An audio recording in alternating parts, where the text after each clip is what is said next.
27 Agustus 2021.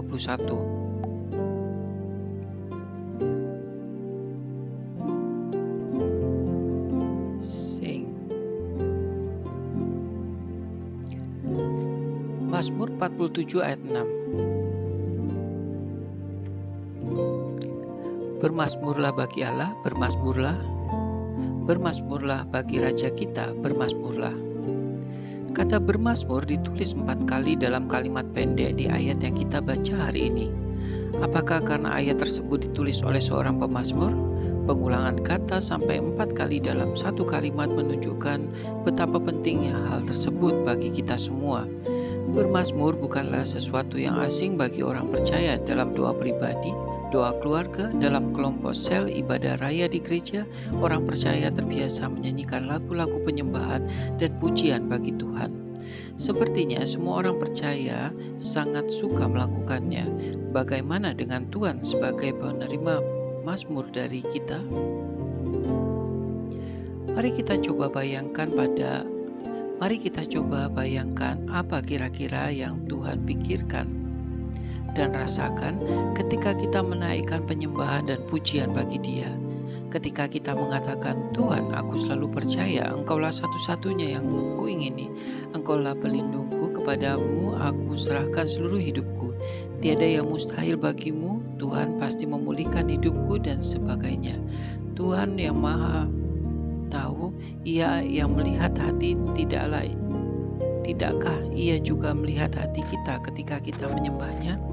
Itulah sebabnya pemazmur mengulangi pesan untuk bermazmur sampai berulang kali. Semakin kita sering menaikkan pujian penyembahan kepada Tuhan, maka semakin sering setiap pesan dalam mazmur tersebut berdentum dalam hati kita. Betapa Tuhan ingin kita menyelaraskan apa yang disuarakan bibir dengan suara hati kita. Bila kita menyanyikan bahwa kita percaya kepadanya, maka hati kita pun harus sungguh percaya. Bila kita katakan akan menyerahkan segala sesuatu kepada Tuhan, maka biarlah hati kita pun melakukannya. Bermazmurlah dengan segenap hati. Synchronization creates harmony. Our life with God's heart. Mazmur 47. Allah Raja seluruh bumi. Untuk pemimpin biduan dari Bani Korah, Mazmur. Hai seluruh bangsa, bertepuklah, elu-elukanlah Allah dengan sorak-sorai. Sebab Tuhan yang maha tinggi adalah dahsyat, Raja yang besar atas seluruh bumi. Ia menaklukkan bangsa-bangsa ke bawah kuasa kita, suku-suku bangsa ke bawah kaki kita. Ia memilih bagi kita tanah pusaka kita.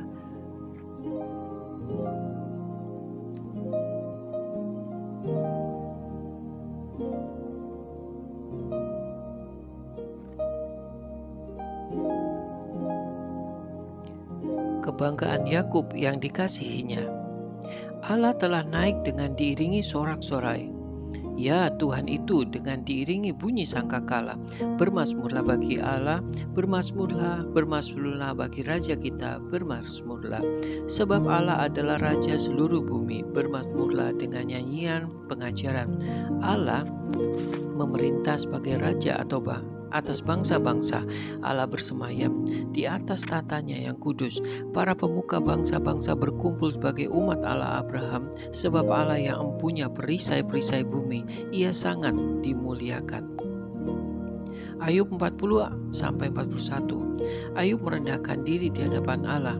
Maka jawab Tuhan kepada Ayub, apakah si pengecam hendak berbantah dengan Yang Maha Kuasa? Hendaklah yang mencela Allah menjawab. Maka jawab Ayub kepada Tuhan, sesungguhnya aku ini terlalu hina. Jawab, apakah yang harus kuberikan kepadamu? Mulutku kututup dengan tangan. 1 kali aku berbicara tetapi tidak akan kuulangi, bahkan 2 kali tetapi tidak akan kulanjutkan. Tuhan menantang Ayub.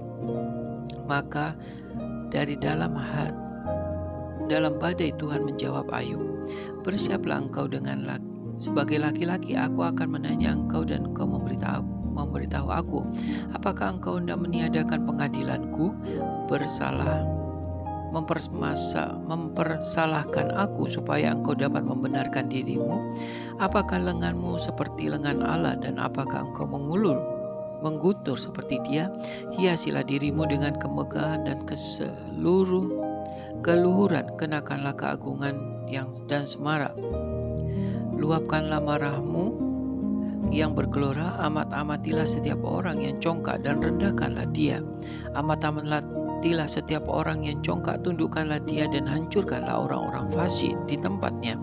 Pendamlah mereka bersama-sama dalam debu, kurunglah mereka di tempat yang tersembunyi.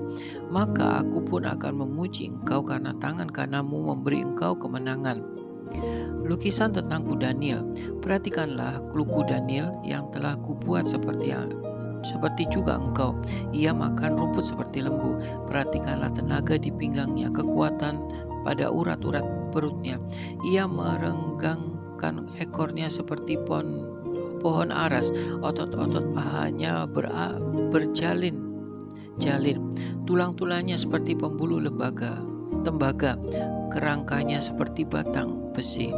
Ia yang pertama dibuat Allah, makhluk yang diberinya bersenjatakan pedang. Ya, bukit-bukit mengeluarkan hasil baginya. Ia di mana binatang-binatang liar bermain-main. Di bawah tumbuhan teratai ia mendarum, bersembunyi dalam gelagah dan paya. Tumbuh-tumbuhan teratai menaungi dia dengan bayang-bayangnya. Pohon-pohon gandarusa mengelilinginya. Sesungguhnya biarpun sungai sangat kuat arusnya, ia tidak gentar, ia tetap tenang. Biarpun sungai Yordan meluap melanda mulutnya. Dapatkah engkau menangkap dia dari muka, mencocok hidungnya dengan keluhan? Lukisan tentang buaya. Dapatkah engkau menarik buaya dengan kail atau menggigit lidahnya dengan tali? Dapatkah engkau mengenakan tali rotan kepada hidungnya, mencocok rahang dengan kaitan?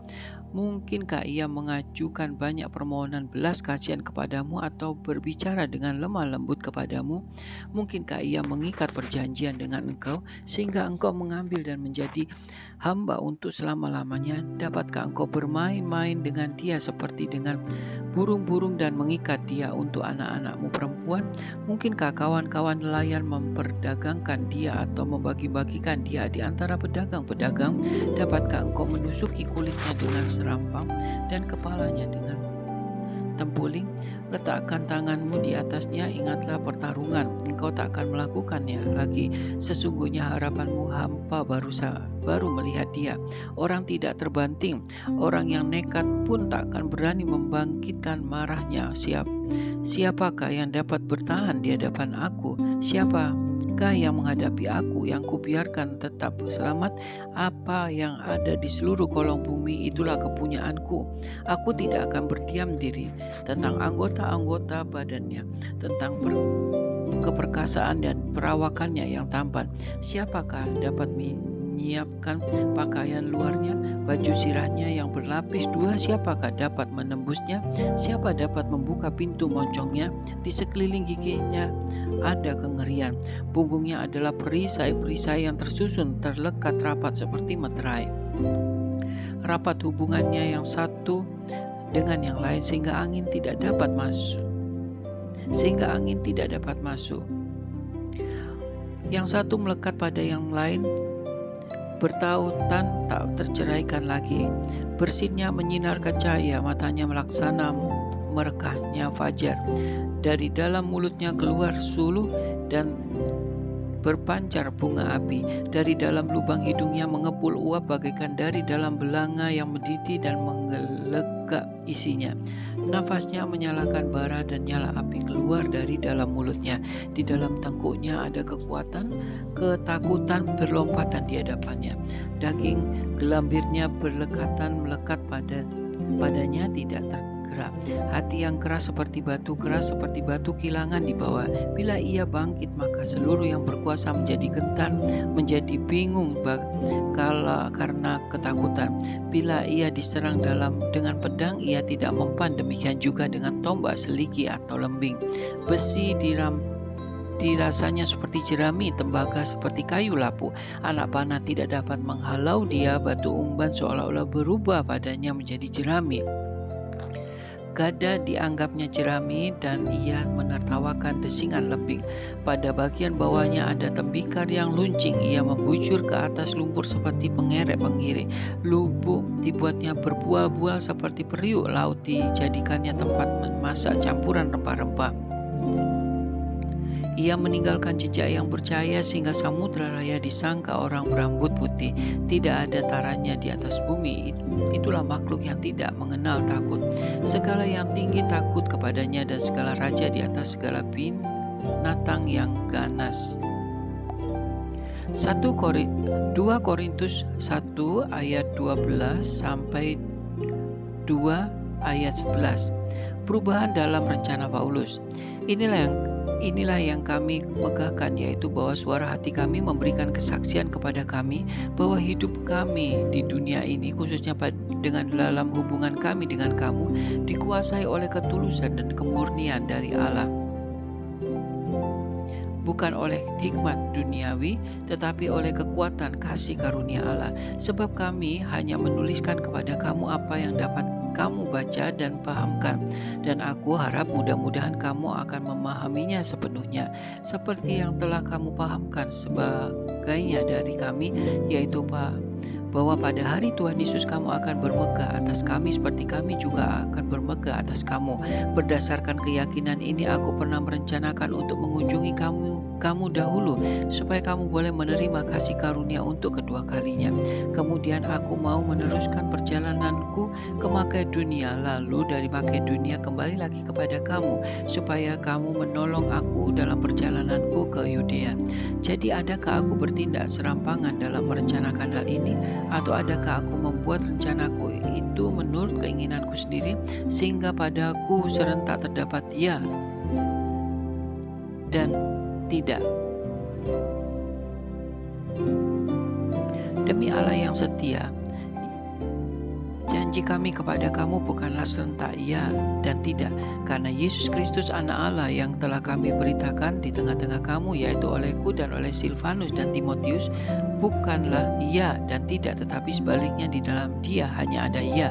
Sebab Kristus adalah ya bagi semua janji Allah. Itulah sebabnya oleh dia kita mengatakan amin untuk kemuliaan Allah. Sebab dia yang telah meneguhkan kami bersama-sama dengan kamu di dalam Kristus adalah Allah yang telah mengurapi, memeteraikan tanda miliknya atas kita, dan yang memberikan Roh Kudus di dalam hati kita sebagai jaminan dari semua yang telah disediakan untuk kita.